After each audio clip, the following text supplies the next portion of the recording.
Interesting. So, game number 1 in today's best-of-3 series, we find ourselves on the map Equilibrium. Now, this is a map that gets vetoed a lot, especially when players go up against Zerg, and especially when they're facing this Zerg right here in the top right-hand corner, playing with the red drones. We're looking at none other than Dark's main hatchery. Dark, of course, one of the cheekiest Zergs in the world, not afraid to go for a Roach Cheese or a Nydus Rush or 2-base Mutas or whatever. This man, he's capable of everything, and on this particular map, well, there's a lot more variety in the strategies that you can play. His opponent, though, in the top left-hand corner, playing with the blue SCVs. He's the current world champion of StarCraft 2, and he goes by the name of Oliveira.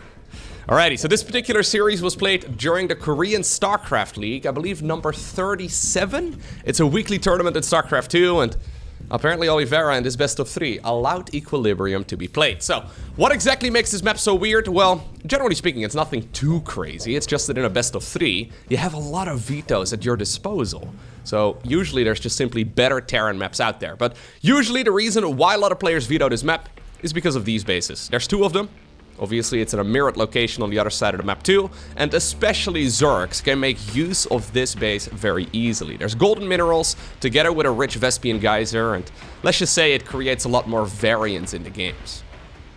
Interestingly enough, players like, for example, Serral are also known to veto this map very quickly, because I guess you can't really lean into your skill as much, which I find kind of interesting, right? A lot of Zerg players love playing this map, and even though I do think it leans into the Zerg playstyle very nicely, because you can expand all over the map without really all too many issues, but Serral's like, nah, I don't really need that.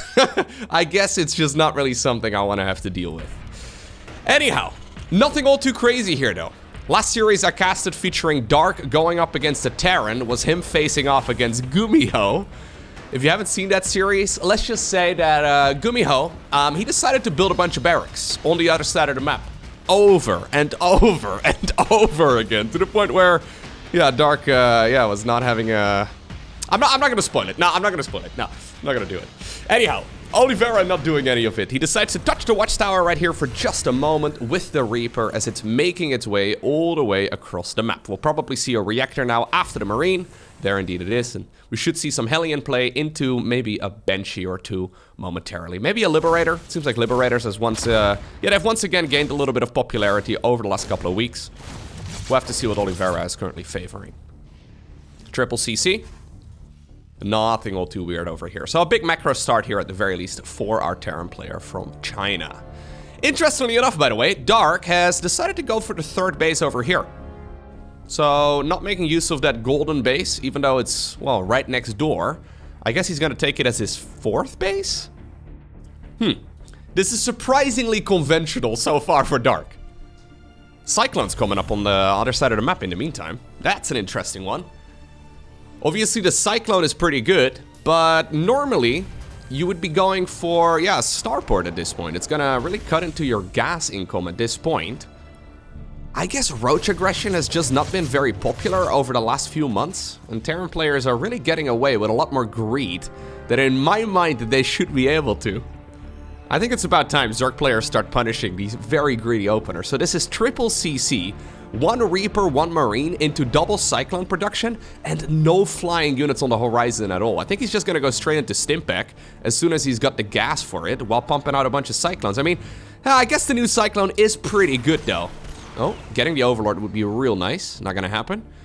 But yeah, the new Cyclone is pretty good against Zergling-based styles as well. Surprisingly good, actually. At least compared to the old Cyclone. It used to be a very cost-inefficient trade for the Terran to make, but these days, yeah, not the worst chances in the world. So it is double engineering bay on the back of this too. This is so greedy.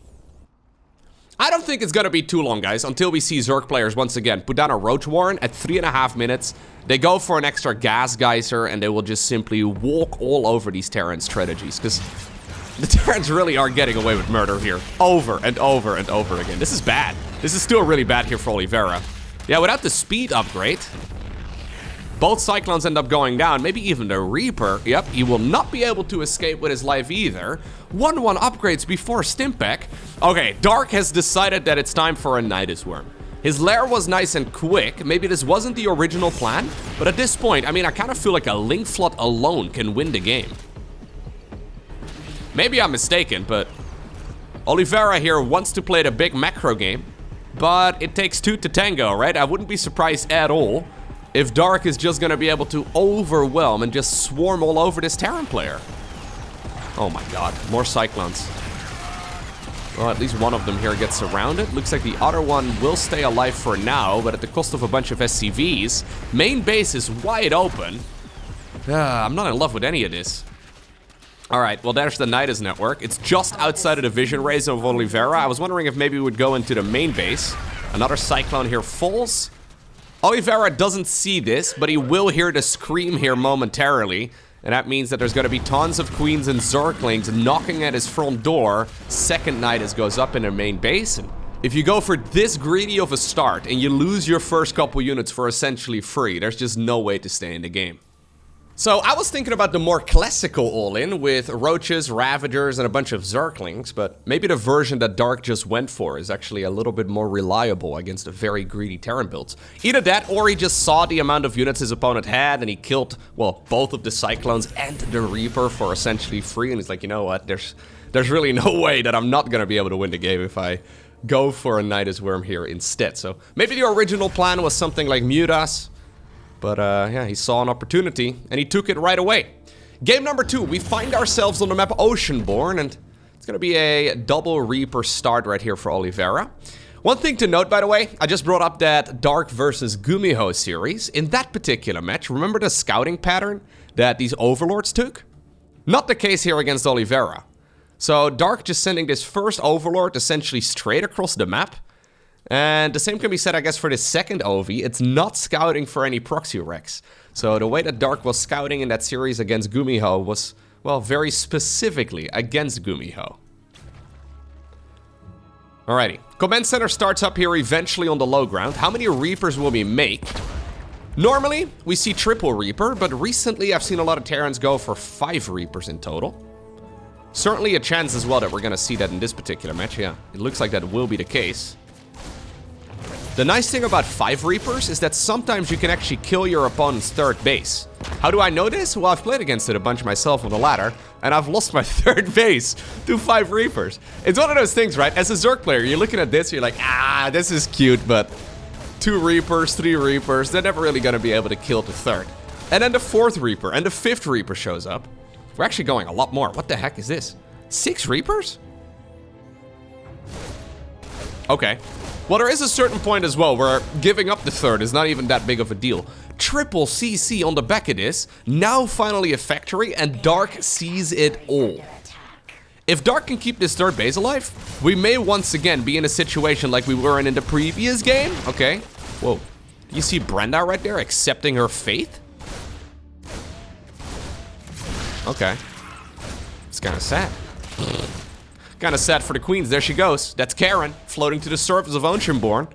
This is a disaster, though, for Dark. Going quick triple hatch, delaying his link speed against a Reaper-based opener.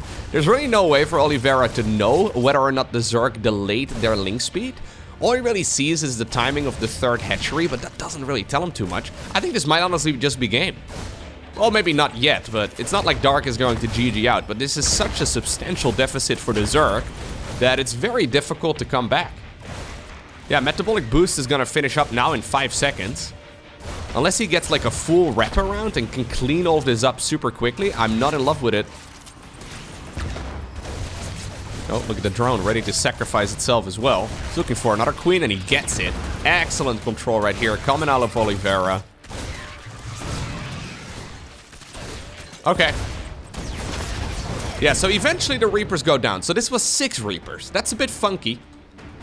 In this particular spawn location, though, those 2 add-ons right here on the barracks, they're, well, not as exposed. Overlord ends up going down too. So there's really no way for these Zerglings to snipe the Stimpack upgrade, right? Like, if he could snipe the Stimpack right here, I think I would be a little bit concerned. But there's really no way that these links are going to be able to break through. Okay.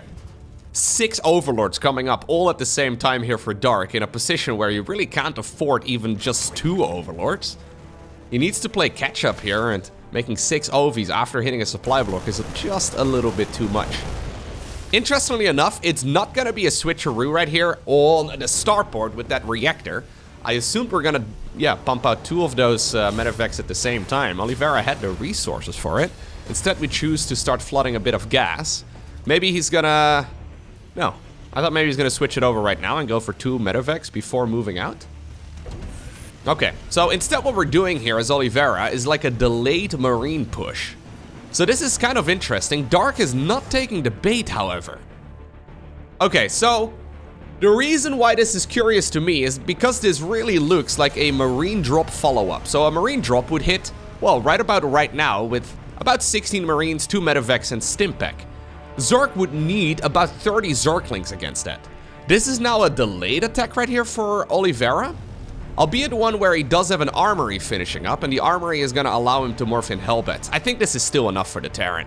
Interesting decision though from Oliveira, and also a very interesting decision here for Dark to basically say, yo, if you go for that marine-based attack, I mean, we still have it right now, but in delayed form, I'm just going to straight up lose. I'm going to just drone up here instead. This is now a delayed one, but with a bunch of Hellbats in the mix. Excellent zoning right here by Oliveira. Game number 2, it goes in his favor. Okay, that felt like 2 warm-up games to me, right? I'm ready for a nice, long, drawn-out macro game right here on Alcyone. Game number 1, Oliveira played too greedy. Game number 2, Dark, well, he did Dark-related things, and he ended up losing. Right now we find ourselves on a pretty normal map, all things considered. Another map that actually gets vetoed quite a bit. I think it's mostly because it's just a little bit funky. You have this mineral wall over here, then the golden minerals. You have these debris that can be shut down to, yeah, eventually gain access towards the bottom right-hand corner of the map. So we do see this map getting vetoed quite a bit. Interestingly enough, though, yeah, these 3 maps in this best-of-3 series really aren't the ones that we normally would see. Anyhow.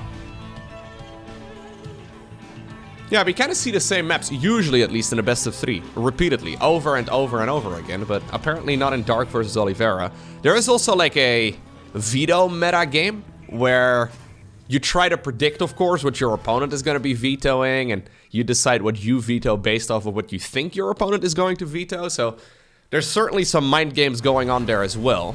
These 2 obviously have a chance of facing off in a big tournament against each other sometime soon as well, and because of that, they may just have decided to not really bother with any of that. They're like, you know what, I don't really want to show my best strategies to my opponent right here in a weekly tournament when we may very well be facing off against each other in Atlanta very soon. So there's a whole lot of stuff going on beyond the game as well. But there's no denying that the 3 maps we have in this best-of-3 are a little bit funky. Are we once again gonna go Cyclones here, Oliveira? I don't love it. I think we should go at least 2 of those Hellions and then into a Starport and then maybe eventually a bunch of Cyclones. Either that or yeah, like a quick second Barracks. I think that's a good choice as well. 3rd CC, nice and quick. Starport coming up. Okay.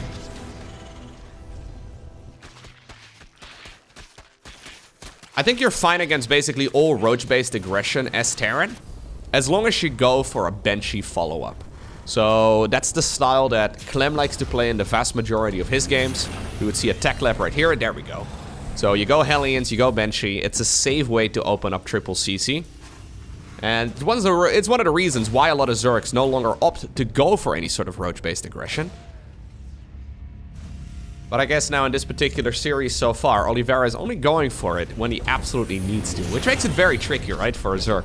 Because it's not like Zerg can really scout this and decide, oh yeah, I want to go for a 3.5-minute Roach Warrant. Because if he wants to scout this, he would have to sacrifice his Overlord, and he probably wouldn't get vision of it regardless. But if you do end up scouting it with your Overlord, right, hypothetically speaking, losing that Overlord already, yeah, shuts down the potential of the Roach aggression too, because when you think about it, the Roach Warren is, well, almost the same cost as the Overlord. Not quite, but there's quite a bit of cost involved into sacrificing an Ovi, so it's a bit tricky. It's, yeah, it's a shot in the dark, I guess, for Zerg, which is one of the reasons why we don't really see it all too often for the Zerg players, because there is always a chance you are playing against triple CC with Banshees, and Banshees absolutely shut down Roach-based play. So there's a little bit of rock, paper, scissors going on here for sure. Okay, quick lair once again, by the way, here for Dark. I don't think this is a situation where he can go for a Nydus Worm, but maybe, no, he will. So I think it was the original plan too in game number 1 then. Interesting. Huh. So, it's just going to be queens and zerglings, I guess? This is a very quick Nydus network. Essentially an identical build to what we saw in game number 1. How many queens do we have? 7 in total. Yeah. I guess Overlord in the back of the main base can really cause a lot of issues. It's difficult for Oliveira at this point to judge how many workers there truly are, because he sees full saturation over at the third. But that's mostly just because there's not a lot of gas taken here by the Zerg player. Okay, Nydus Worm is done. Going up into the main base here of the Terran in a dark spot, and there's really no way for him to know. Zerglings here at the front creating a distraction too. This is causing all of those Hellions to drive back home, and that means that the entire main base of the Terran is exposed. Okay, Queen immediately pops out. Oh, Zerglings actually managed to sneak in. They managed to get a wraparound on the siege tank, and we may just be looking at a quick 2-1 right here for Dark. Love the creep tumors here in the main base. Super annoying for the Terran to clean up, even after, well, settling this aggression. Okay, good lift right there on the supply depot. But the queens are moving forward. Keep in mind that queens, with the new multiplayer balance patch, they can only ever transfuse on creep. So even though they have a lot of energy, there's another Nydus Worm going down. I love the Overseer here in addition as well, right? That Overseer is super sweet.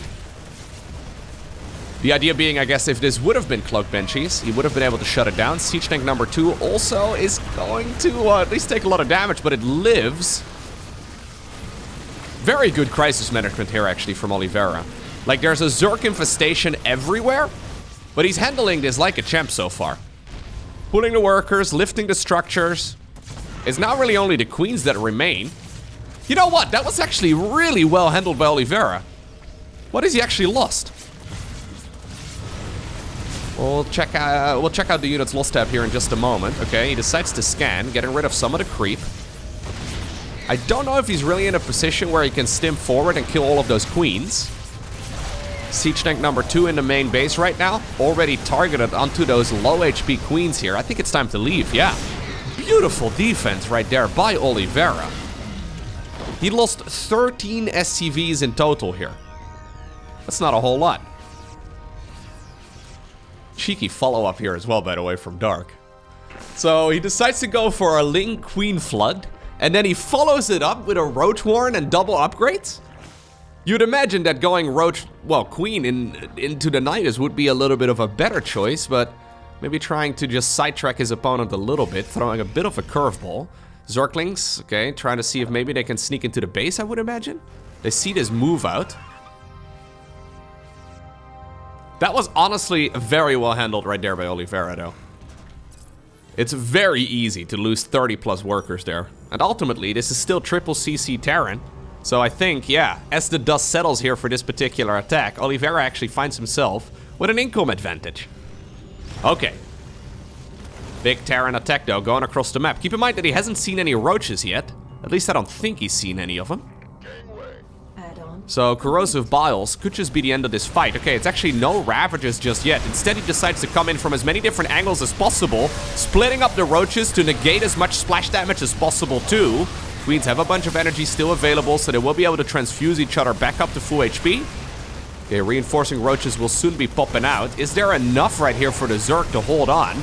Good targeting here once again by Oliveira, though.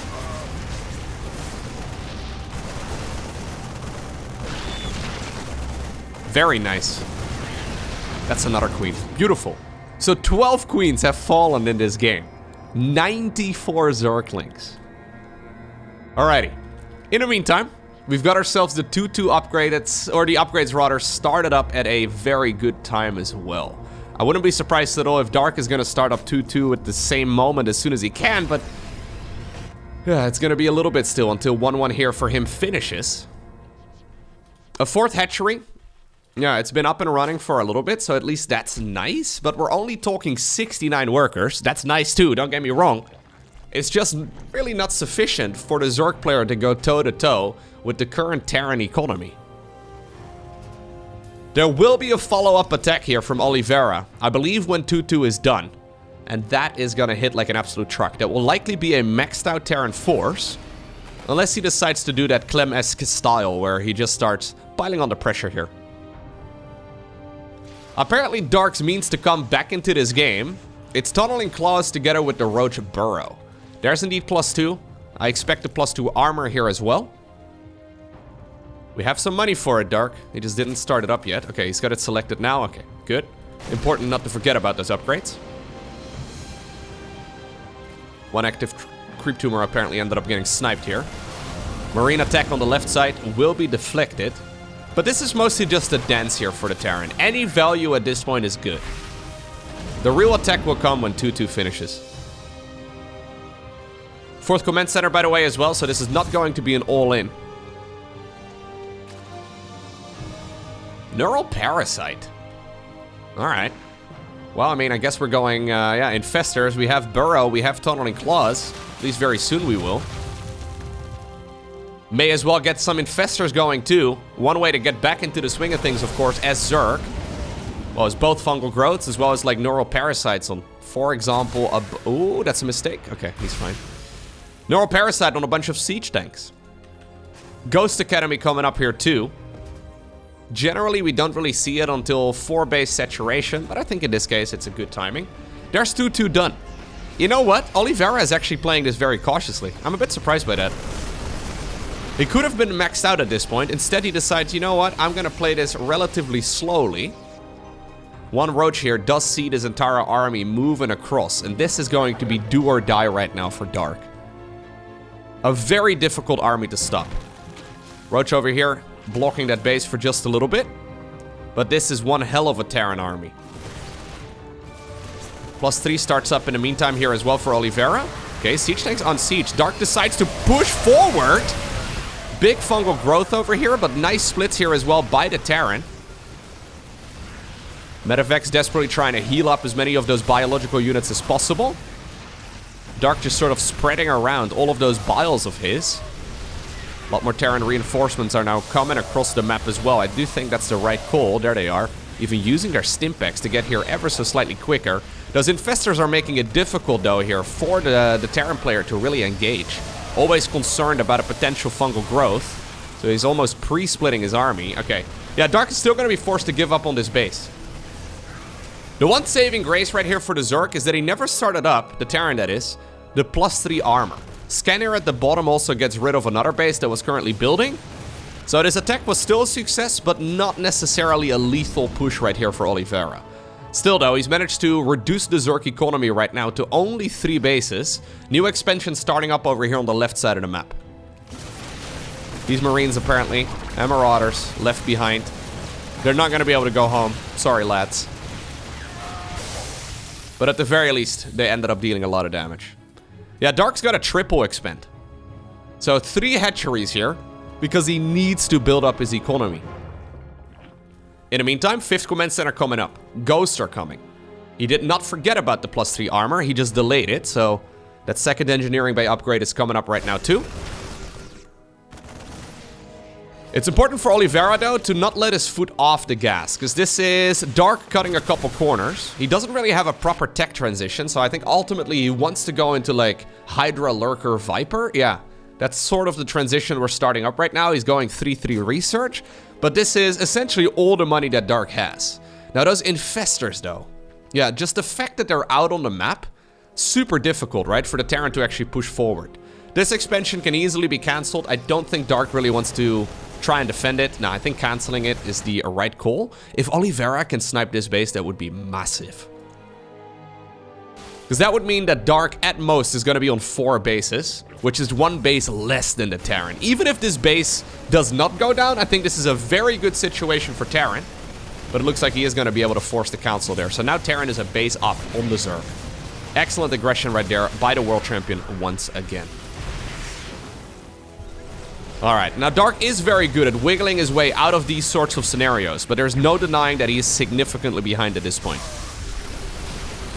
Okay, big Fungal Growth here, at least shutting down some of that army, but if he wants to step forward, he's going to be within range of the Siege Tanks. Looks like another hatchery may very well go down. Yep. We do have the Fungal Growth once again, at least as a potential. Couple EMPs trying their very best. 15 drones, though, also on top of this end up going down. Good EMP right here on the way out. The problem with this skirmish, right, is, yeah, Dark seems to push it back, sure. But this is not remotely the entire army here that Terran currently has. There's a lot more available on the back of this, and it's only gonna get stronger from here. Second starport coming up. Fusion core on the back of this too, so we will be seeing that Liberator transition here. He's gonna go into the advanced ballistics upgrade very soon. Dark, though, never goes down without a fight. He's double expanding on the right side of the map once again. Okay, fungal growths, neural parasites, blinding clouds, a little bit of everything. Disabling the siege tanks here is really nice. Looks like the Hydras are putting in quite a bit of work. Dark is starting to make his way through this Terran army, man. This is... Ay. This is something that really only Dark gets. I really feel like the man gets more powerful when he's behind. Sometimes he can play like a bit of a donkey, right? We all can play like a bit of a donkey, but sometimes it's like Dark falls behind us like, you know what? You haven't even seen my final form. He goes into like a full anime protagonist.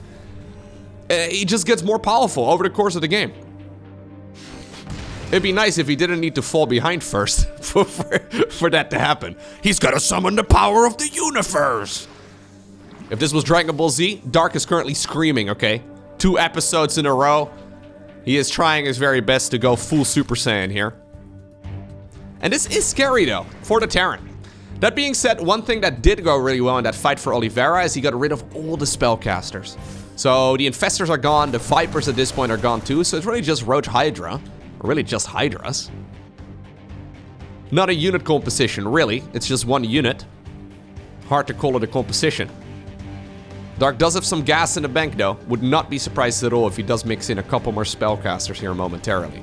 In the meantime, Oliveira has flown his main base all the way towards the 3 o'clock position. He's going Ghosts, he's going Liberators, he's going Marines. This is still going Oliveira's ways, but he needs to be very cautious. Widowmine drop. Alright. Yeah, you can see that Oliveira is not... He's not slacking here, right? Like, he is not taking this game for granted.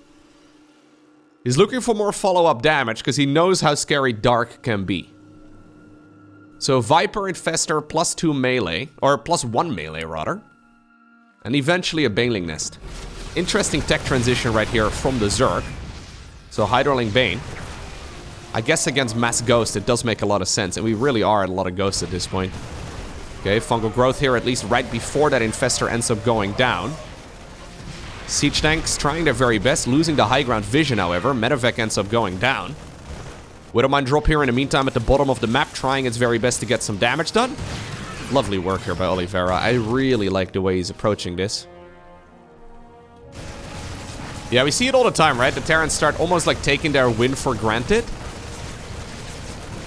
But Oliveira doesn't do that. He never has. Always keeps fighting.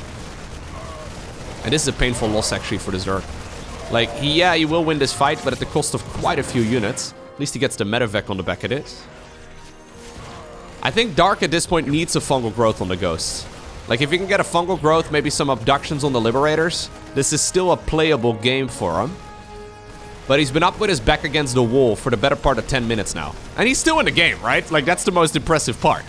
Every other Zerg player in the world, I think, would have already died. Infestor, by the way, there does get scouted. It tried sneaking forward. Here's another one ready to tunnel towards the Terran side of the map. One scan. Oh, okay, we're gonna go for... Groot splits right there for Oliveira. He goes for a Neural Parasite to try and EMP the Ghosts. So he tried using the Ghosts against the other Ghosts. But Oliveira saw that and he insta-split his Ghost there very rapidly. Even though they're not necessarily a unit that require a ton of energy at this point in the game. Okay, Abductions coming in. EMP right there as well, though, on the leftover Vipers. And G is cold right here.